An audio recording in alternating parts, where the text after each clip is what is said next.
Hello everyone, my name is Chandan and welcome to For the Enthusiast.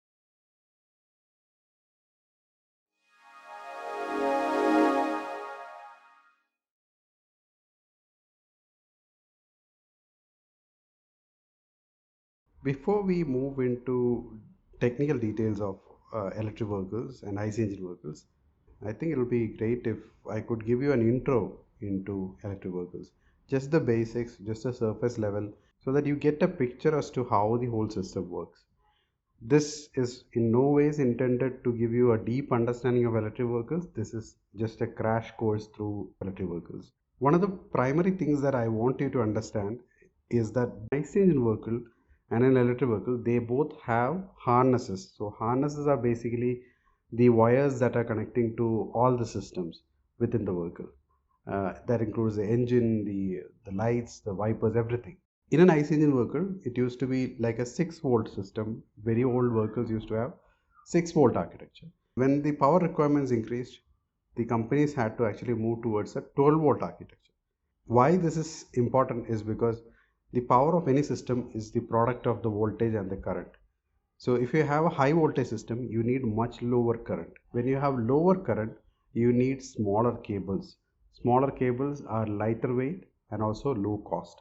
So this is the reason why when you increase a power requirement, you increase the voltage as well, or else you will have to send a lot of current through it, and there are also losses within the system when the current is too high.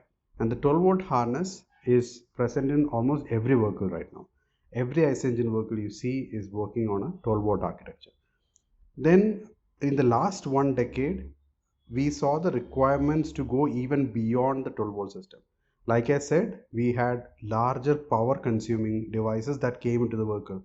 For example, the adaptive suspensions. So these systems required a lot of power, and to supply the same power at a 12 volt would mean you have to again send a lot of current through the system, which is counterintuitive. So what the companies have done is they have moved from the 12-volt system towards a 48-volt system. So that is where we are at right now. That is the latest and greatest in technology that we have. Within an IC engine vehicle, this is basically how it would look like if you removed all the body panels, all the seats and components and everything. The cables would look like this. And these cables are connecting to the headlamps, the tail lamps, indicators. Every single bit of it is connected through this harness. And there are also separate modules within the harness that controls separate sections of the vehicle. So this is the low voltage system. One thing that you need to get into your mind is when it comes to an electric vehicle, you have the same low voltage architecture, and then you have one more, which is the high voltage architecture. So this, unlike the other design, is working on really high voltages. This is not 48 volt.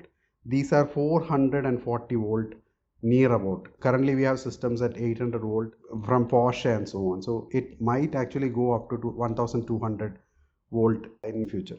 This is very separate from the other architecture in the sense that you don't club the harness or the wiring for the high voltage with the low voltage. These are very separated systems, and one is required for the operation of the other and vice versa. And these cables, if you notice, while normal harnesses could be covered in black color, these would exclusively come orange color, and that orange color basically denotes the high voltage being sent through it.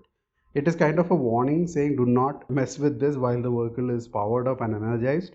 You basically have to follow a procedure, de-energize the entire system, and then only you deal with this. And this is one of the issues that we are going to see in a future episode, wherein when we discuss how the servicing of vehicles need to be done for electric vehicles. I hope that it is clear now that there are two different harnesses and electrical systems at play. One key difference that you would see in a high voltage harness and the low voltage harness is the fact that the high voltage harness is not grounded while the low voltage is. So the low voltage is basically grounded at multiple points of the chassis itself, while the high voltage is kind of running as a loop, and it actually has ground fault detection. So if in case it detects that the high voltage is leaking to the chassis, shuts the entire system down. Thank you for tuning in. See you next time.